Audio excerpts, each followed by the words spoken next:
Well, good afternoon and welcome to Ed's Orchids. Now, I've had a request today from a grower who wants me to go through the sandbed. You know, the warm sandbed that I use for the Paphiopedilums. Sometimes I use it for, well, I've started using it now for the Cattleyas as well. But yeah, I'll strip it bare in parts and show you what it's made of and how it's made and one thing and another. And then we'll have a look what it does to the roots. Well, here are some plants sitting on the sandbed, and I've just moved some of them so we can see how the sandbed works and what I've done to make it. Now here you can see the electrics where they're going in and the thermostat where you can control how much heat's going in, but it's just simply a soil cable, you know, that people can use in the garden. It's in a trough. I've lined the trough with some black plastic bags, that's all, and a lot of people said it would deteriorate, but it hasn't done in the last 4 years. And then I put some sand on and then run this cable over the sand and then bury the cable in the sand. So we come to the reason is why do I use a warm sandbed? Well, it's all to do with the roots. You know, if your roots can only take up a certain amount of water, and if more water is given to them, it will inevitably kill the roots by depriving them of air. So if you water your plants too much, you're going to drown the roots, in other words. Now this system, to me, I set it round about 70 degrees, and I can water my plants because they're in these pond plant pots, you know, with all let a lot of air in. And when I water them, I can put them on here, and I know they'll be dry in 3 days. So I can water them every 3 days. I can flush them as often as I want, and I can feed them whenever I feel like it. So that's the benefit of me using this sandbed. It allows me to control how much water I give them and when, and that's about it. A lot of people can use these on seedlings, trying to raise seedlings, and it works very well for that too. If I give them too much heat, too much heat to the actual plant in the form of sunshine and things like that, it causes the moisture that's already in the plants to evaporate, which will cause the plant dehydration. And the heat will also stop the growth of the plants if the leaves get too warm. It'll also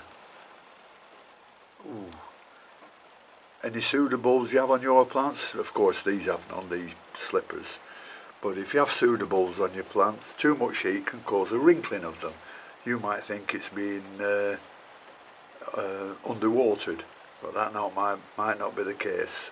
It could just be too much heat, like some yellow leaves on Cattleyas can be put down to underwatering, but it can simply be too much heat. Well, the plants I have, it's only the frags that I never let dry out. The others I let them dry out for a day or two. But you must remember that if you do let your plants dry out, the next watering, make it with pure water. Never put fertiliser onto dry roots, otherwise you'll kill them. Well, I flushed all the Paphiopedilums the last time, so now I'm just going to feed them. I'm just going to give them some calcium nitrate, a little bit of Epsom salts and a little bit of phosphorus. So we'll put the calcium in here, the calcium nitrate, stir it up. Stir it up, get the TDS pen I know it was 1 parts per million before entering the thing, and now it's just 100 parts per million. So that's enough calcium nitrate in, which also gives you nitrogen, by the way. So I've put the calcium nitrate in that went up to 100 parts per million. Then I put a bit of phosphagen in, a bit of seaweed extract, a little bit more calmag, and just a touch of phosphagen, and it now measures 232 parts per million, which is fine, because a few years ago when I started these I used to water at 400 parts per million and didn't cause any problems. But now I use a bit less in the part per millions, and then I can feed them a little bit more often.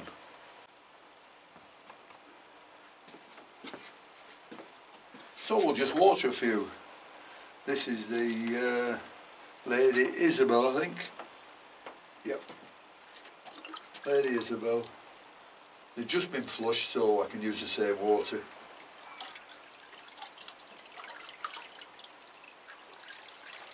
We'll test the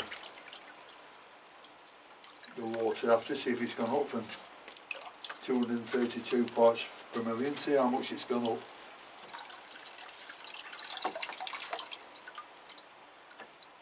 I'll only do a couple.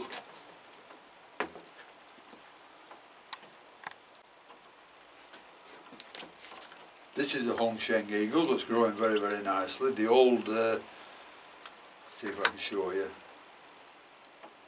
The old plant is just dying off here. There's a new growth coming up there, and this is the fan that it's going to flower from next, and there's a new leaf coming up in the bottom there.